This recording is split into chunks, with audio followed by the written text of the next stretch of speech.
ഇന്ന് ലോകത്ത് പലതരത്തിലുള്ള ജീവിതശൈലികളുടെ സമ്മർദ്ദത്തിനാലും ശാരീരിക പ്രത്യേകതകൾ കൊണ്ടും ശ്വസനത്തിന് ഭംഗം വരുന്ന രോഗമാണ് കൂർക്കമ്പലി.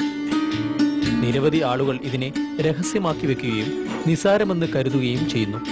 പിന്നീട് ഇത് കൂടിക്കൂടി വന്ന് അസുഖം മൂർച്ഛിച്ചവരാണ് കൂർക്കമ്പലി രോഗികളിൽ ഭൂരിഭാഗവും എന്നാണ് ലോക ആരോഗ്യ സംഘടനയുടെ കണക്കുകൾ സൂചിപ്പിക്കുന്നത്. ഇങ്ങനെ കൂർക്കമ്പലി ശീലമാക്കിയവർ ഇന്ന് ലോകത്ത് ധാരാളം.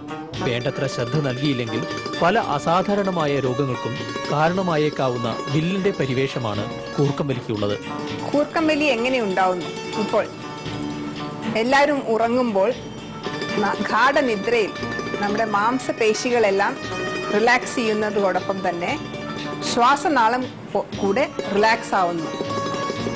ആ സമയത്ത് നമ്മുടെ മാംസപേശികൾ അണ്ണാക്കും ചെറുനാക്കും അതേമാതിരി നമ്മുടെ നാവുമെല്ലാം അതിൻ്റെ ഒപ്പം തന്നെ റിലാക്സ് ആകുമ്പോൾ കൂർക്കമ്പലിയുള്ള ആളുകൾക്ക് ആ ശ്വാസനാളം തടസ്സപ്പെടുന്നു.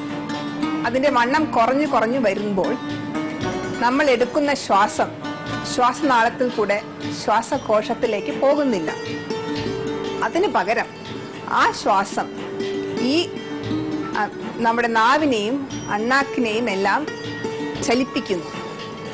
ഈ ചലനം കൊണ്ടുണ്ടാകുന്ന ശബ്ദമാണ് കൂർക്കമ്പലി.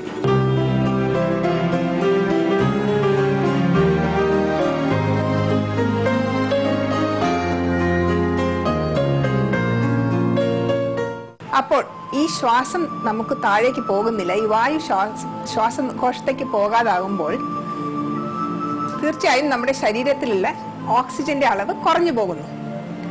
അപ്പോൾ രക്തോട്ടം കൊണ്ട് പല അവയവങ്ങളും, നമ്മുടെ ബ്രെയിൻ ആണെങ്കിലും നമ്മുടെ ഹൃദയമാണെങ്കിലും അല്ല നമ്മുടെ മാംസപേശികൾ, ഇതെല്ലാം അമിതമായ കൂർക്കമ്പലി കാരണം ഈ ഓക്സിജൻ കുറഞ്ഞു കുറഞ്ഞു വന്ന് എഫക്റ്റ് ഉണ്ടാവുന്നു. ഈ ഒരു ഓക്സിജൻ കുറഞ്ഞു വരുന്നത് കൊണ്ടുള്ള ഈ ഇഫക്റ്റ് കൊണ്ടാണ് ഈ കൂർക്കമ്പലി കൊണ്ടുണ്ടാവുന്ന പല കോംപ്ലിക്കേഷൻസും ഉണ്ടാവുന്നത്.